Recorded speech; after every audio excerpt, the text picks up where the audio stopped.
Olá, seja bem-vindo a mais um programa Cidadania Mulher. E o nosso assunto de hoje é a pobreza menstrual. No Brasil, 713 mil meninas vivem sem acesso a banheiro ou chuveiro e mais de 4 milhões não têm acesso a itens mínimos de cuidados menstruais nas escolas. Esses são alguns dos dados do estudo Pobreza Menstrual no Brasil, Desigualdade e Violações de Direitos, feito pelo Fundo das Nações Unidas para a Infância, Unicef, e o Fundo de População das Nações Unidas, o UNFPA. Nossa convidada de hoje é Ana Cunha, que é oficial para a saúde sexual e reprodutiva do Fundo das Nações, do Fundo de População das Nações Unidas. Olá, Ana, seja bem-vinda. Muito obrigada pela sua participação aqui no nosso Cidadania Mulher. Olá, Roberta, é um prazer poder participar aqui do Cidadania Mulher. Ana, conta pra gente por que esse assunto é importante, por que a gente precisa falar sobre a pobreza menstrual? Perfeito. Então, esse relatório, ele busca justamente trazer luz, né, sobre essa temática que ainda é muito envolvida de tabu, de desinformação, a gente tem até escassez de dados, né? Então, embora seja um assunto tão chocantemente natural, orgânico, faz parte da vida, né? Assim, da trajetória das mulheres e meninas, né? Então, é algo ao mesmo tempo tão familiar, tão próximo, mas ao mesmo tempo tão pouco falado, tão pouco abordado, né? A gente realmente segue aí tendo poucos dados e nem sempre o fenômeno da menstruação é vivido de uma forma digna, né? De uma forma positiva. Então, esse estudo que foi feito a partir da economista Caroline de Moraes, ele revela dados, por exemplo, sobre acesso à higiene, acesso a serviços de saneamento, utilizando dados que são dados do IBGE, da Pesquisa Nacional de Saúde, né, a PNS, a Pesquisa Nacional de Saúde Escolar, a PENSE, e também a Pesquisa de Orçamentos Familiares.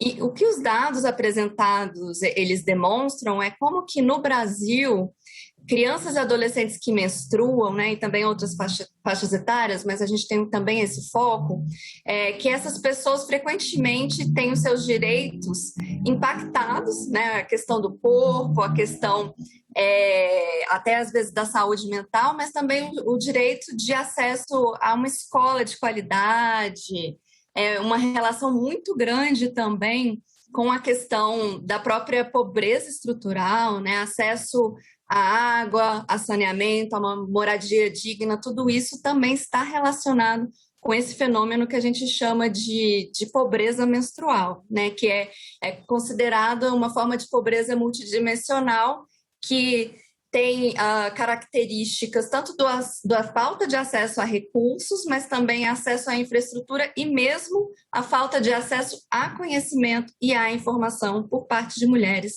e meninas nos cuidados que envolvem a própria menstruação. Então, esse, em resumo, seria mais ou menos o cerne desse relatório que foi lançado recentemente. A questão da escola e da educação, né, tanto ela é importante para as meninas, né, entenderem o que está acontecendo, o que é a menstruação, como lidar com ela, mas também, muitas vezes, as meninas, como elas não têm acesso a esses itens, a essa higiene, elas acabam perdendo muitos dias de escola, acabam não indo à escola quando elas estão menstruadas, né? Isso pode chegar até o ponto até de impactar mesmo a vida acadêmica e escolar delas? Exatamente, pode chegar a impactar, né? Se a gente pensar que para 90% das meninas, a primeira menstruação ela acontece entre 11 e 15 anos, né? Isso significa que as meninas geralmente passam aí pelo menos de 3 a 7 anos menstruando e frequentando o ambiente escolar, né? Assim, então, elas vão passar, né, por períodos de menstruação estando na frequência escolar, né? Então, a gente precisa garantir que a menstruação possa ser vivida, mesmo no espaço escolar, né, com dignidade, como algo que não seja vivenciado como impactando a qualidade do ensino ou mesmo a frequência, né? Então, para isso, o que elas precisam contar? Precisa contar com condições mínimas para o cuidado menstrual, então ter acesso a banheiro em condições de uso. Não é raro a gente saber daquelas escolas que ou não tem água na torneira, ou que falta uma porta, né, no banheiro, então assim não tem condição de você ter ali um mínimo de privacidade, ou que falta papel higiênico, uma possibilidade de higienização, né? Então ainda é uma realidade muito vivenciada, né, Brasil afora. Então a gente percebe que a gente está falando assim, para além do acesso aos recursos, né, absorventes, né, para a gestão da própria menstruação, também a própria higienização. Então, os banheiros em condições de uso são algo que impacta, papel higiênico impacta, acesso a sabão, né, que possa ser utilizado. Então, tem uma relação da pobreza menstrual com uma relação da pobreza, inclusive, dos espaços que são frequentados pelas meninas. Isso pode, sim, afetar a sua mobilidade, né? Assim, se ela não contar com um absorvente e tal, ela pode não se sentir à vontade de se deslocar de casa, achar que ela precisa ficar em casa nesse período. Isso pode impactar na própria frequência escolar, pode causar um desconforto grande, uma insegurança e mesmo até um estresse, né? Assim, um estresse relacionado a será que algo vai acontecer? Será que alguém vai descobrir? Será que vai ter algum tipo de mancha? Pode ter algum tipo de discriminação também, né, caso algo aconteça nesse sentido, e vivenciar de uma forma que a própria percepção que elas tenham delas mesmas, né, uma percepção de inadequação, né, de se sentir suja, de se sentir inferiorizada. Então, a gente percebe que, para além de uma questão de higienização, você pode impactar a pobreza menstrual, ela pode impactar num sofrimento psíquico, né? Numa dificuldade, inclusive, de prestar atenção na aula, de frequentar esse espaço, e isso pode trazer consequências até para o rendimento, para a qualidade do acesso à informação, enfim, tem consequências muito maiores do que só esse pequeno fenômeno que muitas vezes a gente acaba subdimensionando o que pode acontecer, né, para essas meninas dentro do espaço escolar. Então, a gente precisa, sim, que as escolas possibilitem, né, cada vez mais que a menstruação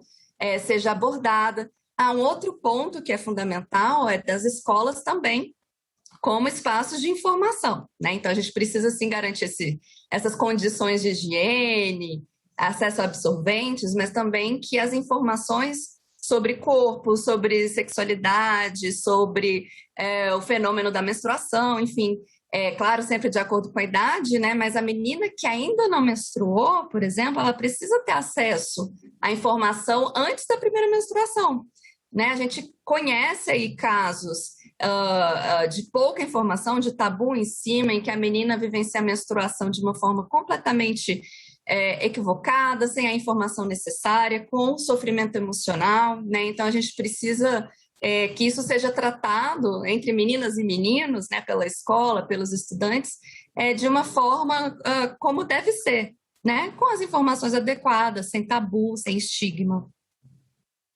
Esses tabus ainda são relativamente frequentes, assim, eles ainda existem, né, de que a mulher menstruada não pode mexer com planta, não pode fazer comida, várias restrições, assim, ou como, né, você falou, acha melhor não sair de casa, né, assim, e como você falou, né, a questão da educação e da informação, também não basta se forem só as meninas que vão aprender sobre isso, porque muitas vezes essa discriminação, como você falou, esse preconceito, né, o medo, assim, os meninos também precisam entender o que está acontecendo, do que se trata, né? Isso deve ser feito, na sua opinião, isso seria na escola, que é importante que esses assuntos sejam tratados. Também na escola, né? A gente precisa tratar desses assuntos, assim, é um assunto que é de uma relevância social.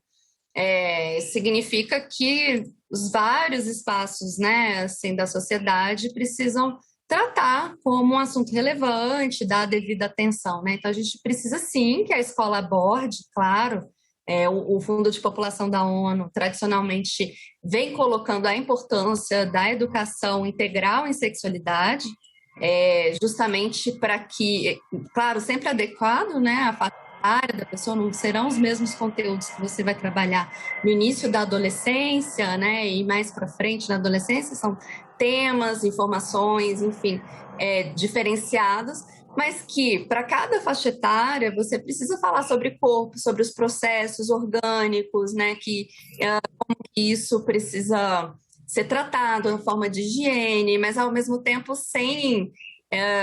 com essa preocupação de diminuir qualquer tipo de tabu e estigma que possa acontecer, né? De mostrar que sim, é uma questão natural e pode ser vivenciada de uma forma muito positiva, muito segura, né? Então, a escola precisa sim abordar desses temas sobre corpo, sobre afeto, os meninos serem envolvidos, né? Não acharem que isso é coisa de menina, que você só contribui para aumentar o estigma quando gera aí alguns tabus que, não, isso aí só é coisa de menina, isso é coisa de menino, e falar, não, os meninos também precisam estar informados, até porque eles podem, inclusive, informar as suas amigas, as suas irmãs, né? Então, eles também são multiplicadores aí da informação adequada, né? E é importante que eles compreendam também, até para respeitar, para não discriminar. Então, a escola precisa trabalhar esses assuntos, mas outros espaços também. Então, a própria família, né, de ter as informações, de acolher essas meninas que venham a ficar menstruadas, a própria mídia. Então, parabenizar até esse espaço aqui no programa, de vocês estarem tratando desse tema, né? Então, a gente precisa falar cada vez mais. E as políticas públicas, né? Mesmo aí o legislativo, né, com projetos de lei, o executivo, né, que tem aí também a incumbência de poder pensar em políticas que chegam até as populações mais necessitadas, né, em maior vulnerabilidade, que são as que mais sofrem com a questão da pobreza menstrual. Então, é uma forma ampla, os serviços de saúde, todo mundo precisa se engajar nesses temas, que são temas que tratam de direitos básicos de saúde, direitos de adolescentes e jovens, né, principalmente das meninas aí. A gente está falando aqui, né, de custo. Eu encontrei aqui, tem um cálculo que eu vi até num site de absorventes reutilizáveis, né, que o custo médio de um absorvente descartável seria mais ou menos 60 centavos. Só que se a gente pensar que uma mulher tem mais ou menos 450 ciclos menstruais durante a vida e calculando que ela utilize 20 absorventes por ciclo, né, chegamos ao valor de R$6.000, né, assim, ao longo da vida. Como tornar isso acessível, né, para a média das mulheres brasileiras? Perfeito. De fato, a gente, quando fala de menstruação, a gente precisa justamente considerar essas múltiplas realidades que a gente possui no Brasil, né? Que a pobreza menstrual, ela afeta de forma desigual as diferentes pessoas. Então, se um custo desse pode ser considerado algo quase relevante para algumas categorias, né? Assim, dependendo da renda, né? Do acesso, enfim, da questão da distribuição de riqueza, para outras populações, para mulheres e meninas que estão, sim, numa situação de vulnerabilidade, de pobreza, muitas vezes até de miséria, né?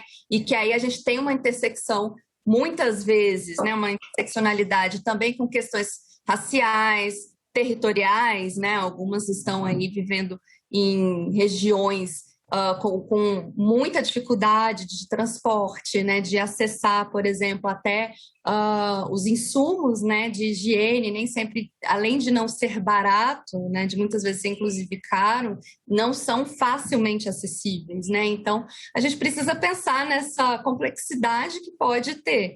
E é algo que é vivenciado por muitos anos, né? Não é uma questão de uma fase, um ciclo.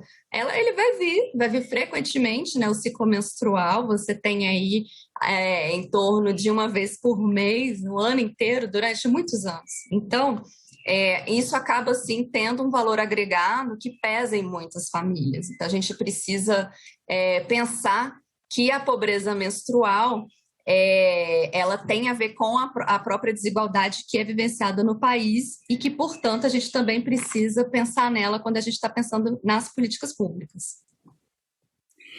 Quando você menciona, né, a questão, assim, além da questão financeira, econômica em si, a própria dificuldade, né, assim, a gente vê hoje um movimento que, aliado a isso, que também leva em consideração a questão ecológica e ambiental, até para esses lugares, né, assim, às vezes no meio da floresta, onde é de difícil acesso, aí existe esse movimento para opções reutilizáveis, né, coletores, calcinhas absorventes laváveis, que é até um certo retorno ao que era antigamente, né? Os absorventes de pano, laváveis, reutilizáveis, só que agora também um pouco mais tecnológicos, né? Assim, que funcionam melhor. Essa seria uma boa opção para o Brasil, que é assim, tão diverso, principalmente, aliás, não só, né, nos lugares de difícil acesso, mas também nos grandes centros urbanos que tem o problema do lixo, né? Assim, isso seria uma boa opção para o Brasil? Então, sem dúvida, a gente também tem os impactos ambientais, né? E a questão da sustentabilidade, ela é de extrema relevância, né? Então, cada vez mais, felizmente, existem alternativas que produzem menos lixo, que podem trazer a questão da reutilização, né? De você utilizar menos recursos em função dos cuidados menstruais. O que acontece, né? Quando a gente vai trazer soluções para os cuidados menstruais das diferentes populações, também é importante verificar quais são as condições. Porque em determinadas situações, e a gente até já mencionou, né, a questão da própria infraestrutura e do recurso à água, né? Então, a gente tem aí a questão dos direitos básicos, por exemplo, do acesso à água, do acesso a um banho, do acesso a uma torneira que funcione. E isso tem impacto também no tipo de recurso que você vai ofertar. Então, se é um tipo de insumo que exige que seja lavado com frequência, né, que seja fervido, enfim, isso pode não ser a melhor solução para aquele contexto específico. Infelizmente, talvez para aquele contexto específico, um descartável funcione melhor, porque a gente está falando de realidades aí muitas vezes de muita vulnerabilidade, né? Então, aquilo, é um problema que é econômico, também é um problema social e político. Agora, sempre que possível, a gente recomenda que sim, sejam soluções com maior sustentabilidade e que levem em conta o meio ambiente, sem dúvida. Não tem porquê, em havendo as tecnologias aí a nosso favor, em elas sendo custo-efetivas, né, acessíveis, de não serem amplamente utilizadas. Ana, você falou de políticas públicas, a gente sabe que existem, né, várias iniciativas estaduais, já o Senado já aprovou também um projeto neste sentido, mas além da questão, a maioria desses projetos em vigor envolvem justamente a distribuição de absorventes descartáveis, mas você já, né, frisou aqui várias vezes a questão da infraestrutura, do acesso à água, da educação, né, assim, da escola, até a saúde mental e psíquica. O que mais? O que está faltando, além da simples distribuição de absorventes descartáveis? Acaba indo para uma questão macro, né, assim, mesmo de acesso a saneamento, né, de questão de moradia digna e por aí vai. Mas, claro, antes que a gente chegue nessas questões macro, a gente precisa garantir que o dia a dia ele também seja atendido, né? Então, esses projetos de distribuição gratuita que tem iniciativas locais, mas é muito importante que a gente tenha iniciativa nacional também, né? Então, que seja pensado no Brasil como um grande território, né? E sua população, de garantir a distribuição gratuita de itens de higiene menstrual, como absorventes, principalmente para pessoas que estão em vulnerabilidade social, seja nas escolas, seja nas unidades de saúde ou outra. Então, não somente as meninas, né, que estejam em situação de pobreza, mas, por exemplo, mulheres que estão em situação de rua também têm grandes carências e grandes necessidades nesses pontos. Então, a gente precisa assegurar os direitos menstruais, né, das pessoas que estejam nesse tipo de situação. E aquilo, promover a educação integral em corpo, sexualidade, de acordo com a idade, né, informação, enfim. Então, é um fenômeno que requer muitos tipos de ação, desde essas que são mais pontuais de garantir naquele momento, né, um acesso a um absorvente, até pensar nessa questão do papel da escola, né, de como a escola pode contribuir, como que as famílias podem contribuir, e pensar, inclusive, o macro nas questões de infraestrutura, de redução de pobreza, acesso à moradia, transporte, né? Então, parece um tema pequeno e quando a gente vai analisar, você percebe que ele tem relação com dimensões aí muito maiores, né? E que, no fim das contas, diz respeito à sociedade como um todo, né? A sociedade ganha quando os direitos de meninas e adolescentes são garantidos, que elas tenham as suas trajetórias fortalecidas, que elas tenham a sua frequência escolar garantida. Isso tem um impacto na sua educação, na sua trajetória educacional, depois numa inserção qualificada no mundo do trabalho, né? Isso traz benefícios para a sociedade como um todo. Então, a gente precisa reconhecer que as nossas meninas precisam ser protegidas, cuidadas e ter a sua saúde garantida.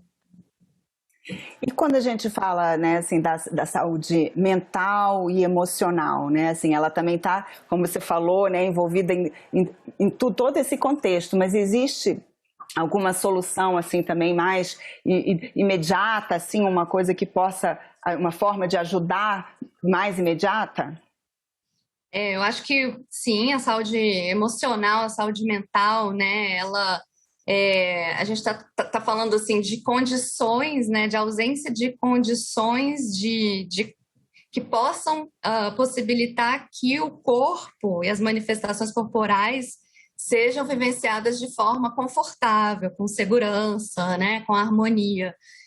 Então, se isso não está acontecendo, né, preciso abordar esses temas, dialogar sobre esses temas. A depender, é também necessário o auxílio ou ajuda de profissionais, né, que estejam ali para amparar. Então, é possível, sim, acionar a própria rede de saúde que também trabalhe com a questão da saúde psíquica, né, da questão da saúde mental.